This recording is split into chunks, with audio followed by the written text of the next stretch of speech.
कपड़े धोने वाली बहू। शादी के पहले से ही विभा को कपड़े धोने का बड़ा शौक था। कभी नल के नीचे तो कभी तालाब के पास। अरे मेरी नीली वाली लुंगी नहीं दिख रही है। विभा की अम्मा कहाँ रखी है लुंगी? अरे वो तो विभा ने परसों ही धोकर रखी थी आपकी अलमारी में।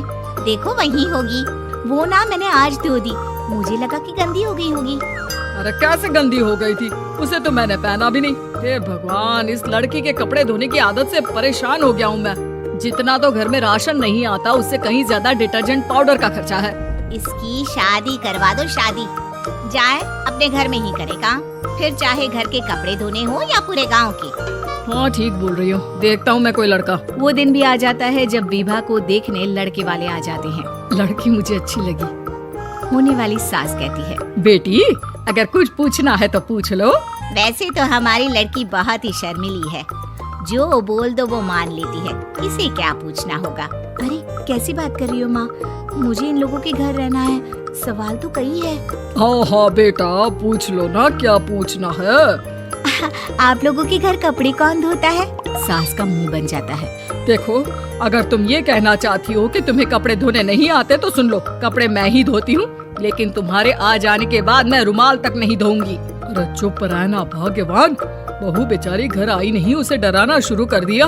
वो क्या है ना बिटिया, अभी तक तो ये कल्लू की माँ ही धोती थी, लेकिन अब तुम्हारे पापा तो दहेज में वॉशिंग मशीन देंगे ही। तभी विभा की माँ बोल पड़ती है, सवाल भी पूछा तो क्या। वैसे भाई साहब, मशीन की तो फिर भी कपड़े धोने की कैपेसिटी होती है। मतलब जो बिटिया दे रहे हैं ना विभा, इसे कपड़े धोने का बहुत शौक है। ये आप लोगों के क्या आस पड़ोस गांव मोहल्ले सबके कपड़े धो दे और उफ तक ना करे।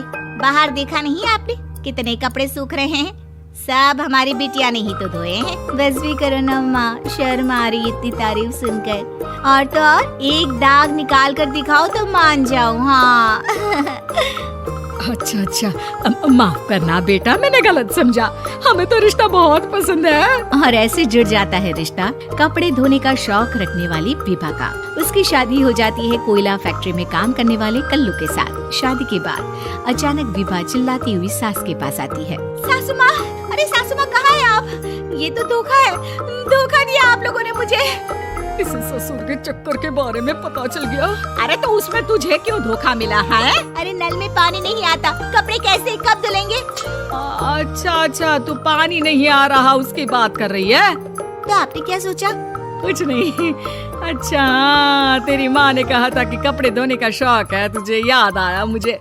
शौक बोलकर कपड़े धोने वाले मेरे जुनून को कम ना आके सासू माँ, कपड़ा धोना मेरा गुरूर है। तभी पति भी वहाँ आ जाता है। अभी मैंने इसे सनी देओल की फिल्म दिखाई है, उसी के डायलॉग मार रही है माँ। अच्छा सुन, साफ साफ बता रही हूँ, पानी सुबह 4 से 6 और शाम को 10 से 12 आता है, समझी? विभा टाइमिंग सुनकर हैरान हो जाती है। ये क्या भूतों का मोहल्ला है? सुबह 4 बजे उठकर कौन कपड़े धोता है? 4 बजे टंकी में पानी जाता है, फिर सारा दिन धोना ना, किसने मना किया? अरे कैसी बात कर रही है? 200 लीटर की टंकी में कितने कपड़े धो लूंगी मैं? सुबह ही उठ जाऊंगी मैं। अब क्या था, विभा सुबह 4 से लेकर रात के 12 बजे तक कपड़े ही धोती रहती। एक रोज सास पड़ोस से निकलकर कहीं जा रही होती है कि साथ वाली कहती है, हाँ कल्लू की माँ, जरा ये बताओ कि 2 साड़ी है, 2 ब्लाउज और एक पेटीकोट और एक नाड़े वाला लंबा कच्छा। हाँ तो? अरे तो क्या, कितना लोगी धुलाई ये बताओ। धोबन दिख रहा है हम क्या? हमारे पति सरकारी नौकरी से अभी रिटायर हुए हैं और बेटा सुपरवाइजर है कोयला फैक्ट्री में। धोबन समझ रखा है हमें? हाय रे कल्लू की अम्मा, माफ कर दो, वो तो मोहल्ले में यही सब बता रहे थे कि तुमने बहू को कपड़ा धुलवाने के काम में लगा दिया है। सास को पड़ोसन की बात सुनकर गुस्सा आ जाता है। वो घर पहुंचती है जहां घर के बाहर ही इतने सारे कपड़े सूख रहे होते हैं जितने कि किसी धोबन के घर पर। अरे ओ कल्लू की दुल्हन, बाहर निकल। माँ जी यहीं आ जाओ, बाथरूम में चादर धो रहे हैं हम। अरे अभी हम धोते हैं, तुमको बाहर निकलो। ये आस पड़ोस वाले बोल रहे हैं कि हम बहू से कपड़े धुलवा कर उसे कपड़ा धोने वाली बना दिए हैं। अरे छोड़ो ना माँ जी, किन लोगों की बातों में आती हो? आस पास के लोगों का तो काम ही होता है कि वो किसी तरह सास बहू को लड़ा दे। बहू सारे घर के कपड़े धोती है, ये क्या कम है? बोलिए। सास को भी लग जाता है कि वो बहू का ये सनकीपन नहीं छुड़वा सकती, इससे अच्छा है कि खुद ही चुप हो जाए। एक रोज सास और बहू मंदिर जाते हैं, जहाँ सास की साड़ी वहाँ खड़ी भीख मांगने वाली से मिलती है। माँ जी क्या बात है, आपकी साड़ी उस भिखारन से कितनी मिल रही है ना? हाँ हाँ देखो तो दोनों की साड़ी मिल रही है। क्या बात है कल्लू की अम्मा, तुम खुद को तो अफसर की बीवी बताती हो और ऐसी सिंपल सी प्लेन साड़ी पहनकर घूमती हो। सिंपल और प्लेन नहीं है ये साड़ी। तो क्या सोने के धागे से फूल बने हैं? कुछ भी सासू माँ, कुछ भी। हाँ बने थे इस साड़ी में सोने के धागे से फूल। मेरे पति लेकर आए थे मद्रास से स्पेशली मेरे लिए 10,000 की। ताहे भाई साहब इस भिखारन के लिए भी सेम टू सेम साड़ी लेकर आए होंगे 10,000 की। सास उस वक्त कुछ नहीं कहती, लेकिन बहू के साथ घर आती है और अलमारी से एल्बम निकाल कर लाती है।